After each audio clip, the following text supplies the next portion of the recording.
Well, the essay questions were my least favorite in school. Like multiple choice, those were okay.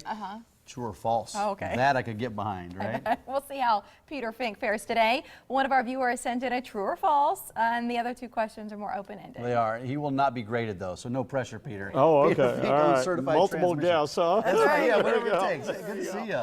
It's got to be one of these answers, huh? What, did you like multiple choice questions in Well, school? Or? yeah, you know, and a lot of times if you read some of the other questions, sometimes some of the other questions gave you the answer to that one, you know, because they weren't worded as you went down through Who it. needs you know, to or study? different things, Just you know. look Oh, I carefully see. at the Okay, test. I see. I Okay. get All right, so we got our first question. This one is from Amanda. She's up first. The windows on the right side of my 2009 Hyundai Elantra can be rolled down via the driver's door, but not up. Is there a way to fix this myself, or does it need to go to the shop?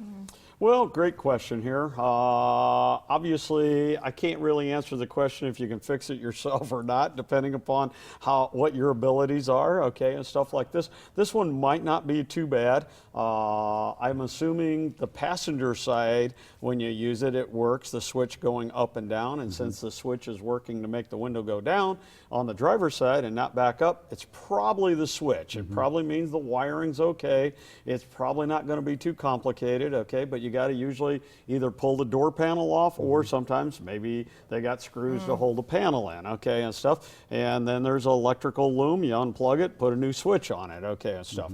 Not really a big fan of just putting parts on it, but this one probably 95%, 98% probably confident it's a bad switch. So can you do it yourself, Amanda? I don't know, okay, you know, get your husband, boyfriend, mom, or somebody, you know, an brother, extra set of hands. you know, yeah, this really isn't too bad a deal. Probably don't have to go to a shop. You talk so. about taking a door panel apart. That's where I'm out. And I'm like DIY at the house. You know, some of them are pretty complicated anymore. In the Right. old days, you know, it was pretty easy. They had screws and different things. Now they got the panel pop-on clips, okay? And if you don't pull in the right place, it'll break the clip. panel. Breaks the clip. And now, Or the panel too. yeah, okay, and then you got to go buy new ones or whatever, and it can turn into expensive instead of letting a professional do it. That was my hard lesson. When I pulled the panel off, I broke the clips. So then putting it back on, it won't stay tight. Well, Right. clips are the cheaper part of it, you know, so, but I mean, yeah, I mean, you know, I would probably try to look at it, you know. If nothing else, it's a fun Thanksgiving Day project. Yeah. Hey, It could turn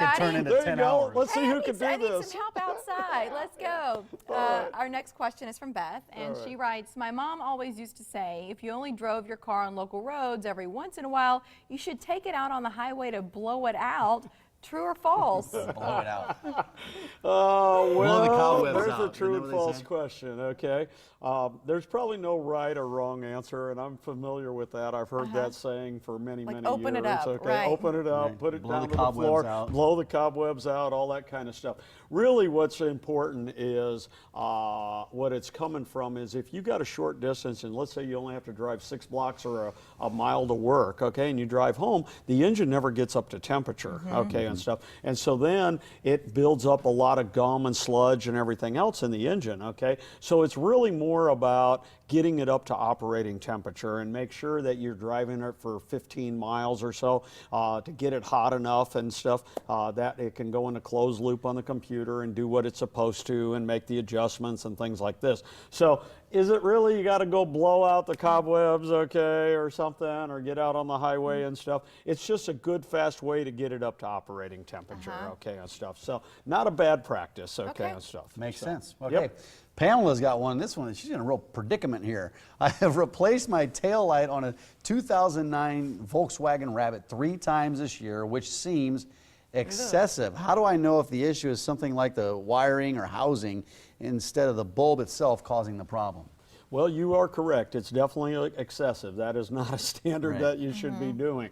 And actually, you are correct on the second part. It is a wiring problem. Usually what it is the ground isn't working properly and there's too much resistance in the circuit and it will cause the bulb to burn out. I'm assuming we're talking about a bulb and not the whole tail light piece, okay, and stuff. Most of them have still a bulb that you can just replace. And so usually the ground circuit, So chase the wire back when you have the bulb out, look at it, remove the socket, and see where the black wire is going to, and it might be grounded. You might have to unhook that and clean the connection and put it back up, okay? If nothing else, you might want to clean the ground just around it, take the socket out and retry it and connect it. The other thing is, believe it or not, there are cheap bulbs. We talked about cheap parts, okay, and stuff.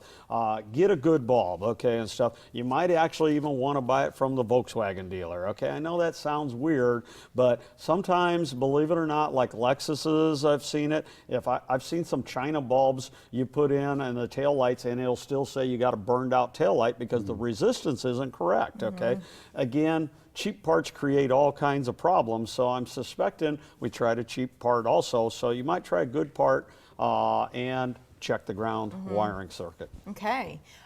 Good advice today, Peter. Okay, well, they're different, you know. I mean, hey, and I the love name the of the game. variety, you know, all different parts The of name things. of the game. And okay, even and though stuff, he so. specializes, and you've probably seen the commercials where it's like, is it Matt? Is that the guy who's with you in those good friend of commercials? Sort mine. of like going back and forth on it. They do specialize in transmissions, but this has been Peter's specialty, cars, period, for decades now. Online at certifiedtransmission.com, and you can make appointments there if you'd rather go that route in case you've got something slipping and acting up and you're concerned it's a transmission issue. It's always good to get that stuff fixed before it evolves into something. Yeah, and a couple of these cases, they were 2009s, and that's when you probably start to see some problems when a car We gets to be do. about 5, 6, 7 years old. Yeah, 5, 6, 7, 8 years old is when we're seeing them a lot of times. You know, when they're brand new, first of all, they usually don't have a lot. Second, they're under warranty. Why would you want to pay somebody, okay? So they don't come see me. I got to go Christmas shopping. I'm Oh, trying well, to first we got to spend go money Thanksgiving. that I don't have. I want to say happy Thanksgiving to everyone out there. We got to eat the bird first, okay? I get All it. right? And Friday happy is shopping. Thanksgiving to you and Happy your beautiful Thanksgiving. family. All right. Thank you, Thanks, Peter. Peter. Well, your question could be featured during